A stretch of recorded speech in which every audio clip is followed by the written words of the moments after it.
कई बार इंसान बहुत मेहनत कर रहा होता है लेकिन उसे मंजिल नहीं मिल रही होती और तब लगता है यार सब कुछ छोड़ दूं, कुछ नहीं हो सकता, मुझसे कुछ नहीं हो पाएगा। तब ये स्टोरी हमेशा याद रखना मेरे दोस्त। ये कहानी है एक ऐसे इंसान की जिसके जन्म लेते ही उसके माँ बाप रोने लगते हैं कि ये बच्चा इस दुनिया में कैसे रह पाएगा, क्योंकि इसके ना हाथ हैं और ना ही पैर। यह कहानी एक ऐसे व्यक्ति के बारे में है जिसका जन्म ऑस्ट्रेलिया में हुआ। जब उस बच्चे का जन्म हुआ तो उस बच्चे को देखकर डॉक्टर भी हैरान हो रह गए। जब उस बच्चे का उपचार हुआ तो पता चला कि उस बच्चे का जन्म टेट्रा अमेलिया सिंड्रोम नामक दुर्लभ विकार के साथ हुआ है, जिसमें हाथ और पैरों की अनुपस्थिति होती है। ऐसे में डॉक्टर्स को बहुत दुख हुआ और इस बारे में उनके माता पिता से बात की। जब उस बच्चे के बारे में डॉक्टर्स ने बताया तो उस बच्चे के माता पिता रोने लगे कि हमारा बच्चा इस दुनिया में बिना हाथ पैर के कैसे रहेगा। तो उस बच्चे के माता पिता ने बहुत सोच समझकर डॉक्टर से यूथेनेसिया, इच्छा मृत्यु के बारे में बोला कि हमारा बच्चा इस दुनिया में नहीं रह पाएगा, क्योंकि बिना हाथ पैर के इस दुनिया में रहना उस बच्चे के लिए बहुत मुश्किल होगा। ये बात सुनकर डॉक्टर्स ने अपनी एक टीम बनाई और उस बच्चे का दोबारा से चेकअप किया गया और एक रिपोर्ट तैयार की गई।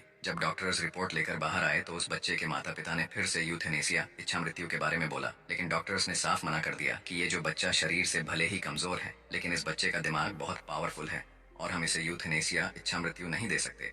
इसके बाद उस बच्चे को लेकर वह माता पिता अपने घर आ जाते हैं और उस बच्चे की अच्छे से देखभाल करते हैं, लेकिन उन्हें उस बच्चे को देखकर उस पर दया आती थी और सोचते थे कि हमारे बच्चे का हमारे बाद क्या होगा। जब इस दुनिया में हम नहीं होंगे तब हमारे बच्चे का ख्याल कौन रखेगा। वह बच्चा धीरे धीरे बड़ा होता गया और जब उस बच्चे को यह बात पता चली कि उसके माता पिता ने उस बच्चे के लिए यूथेनेसिया, इच्छा मृत्यु की मांग की थी तो उसे बहुत दुख हुआ। उस बच्चे ने अब यह निश्चय कर लिया था कि कुछ भी हो जाए, अब मैं अपने माता पिता को और परेशान नहीं होने दूंगा और उन्हें इस दुख से बाहर निकाल कर ही रहूंगा। जब कोई इंसान अपनी स्थिति, अपने हालातों से लड़ने की ठान लेता है, उसी वक्त से उस इंसान की जिंदगी में परिवर्तन आने लग जाता है और ऐसा ही कुछ उस बच्चे के साथ हुआ। उस बच्चे ने ठान लिया कि मुझे पूरी दुनिया में अपनी एक पहचान बनानी है और उसने यह करके दिखा दिया। आज वह बच्चा पूरी दुनिया में एक मोटिवेशनल स्पीकर के रूप में जाना जाता है, जिसके लाखों करोड़ों चाहने वाले हैं। वही बच्चा जिसके हाथ पैर न होने के कारण उसके लिए यूथेनेसिया की मांग की गई थी, आज वही बच्चा पूरी दुनिया में लोगों को मोटिवेट करता है। उस सफल व्यक्ति का नाम है निकोलस जेम्स वुजिकिक।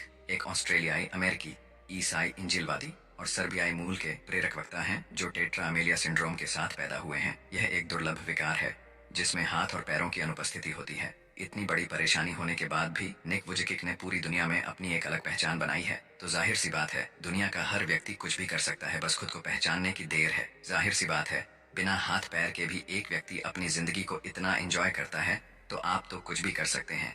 जिंदगी में हर व्यक्ति की एक अलग पहचान होती है और हर इंसान के अंदर कोई न कोई खासियत होती है।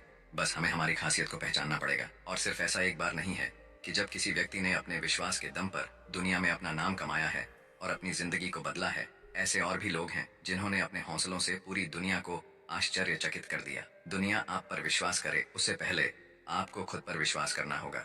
इस कहानी से हमें यह सीख मिलता है कि कई बार हमें लगता है कि हमें भगवान ने कुछ भी नहीं दिया, हमारी जिंदगी बेकार है, हम कुछ नहीं कर पाएंगे। तब ये सोचना चाहिए कि कई लोगों को तो उतना भी नहीं मिला जितना हमें मिला है। हमारी एक समस्या है कि हमें भगवान से शिकायतें ही रहती हैं, जबकि हमें तो भगवान का शुक्र अदा करना चाहिए हर उस चीज का जो उन्होंने हमें दी है। क्योंकि कुछ लोगों के पास तो वह आंखें ही नहीं है जो भगवान ने हमें दी हैं। कई लोगों के पास तो मेहनत करने के लिए तो उनके पास हाथ पैर ही नहीं आते जो भगवान ने हमें दिए हैं। आज के इस दौर में ऐसे कई देश हैं जहां पानी और खाने का कोई ठिकाना नहीं है। हमें भगवान का शुक्र अदा करना चाहिए, भगवान ने जो हमें दिया है, और जो हमारे पास नहीं है उसे पाने के लिए मेहनत करो। अगर आपको हमारी वीडियो अच्छी लगी हो तो चैनल को सब्सक्राइब और वीडियो को कर दो लाइक।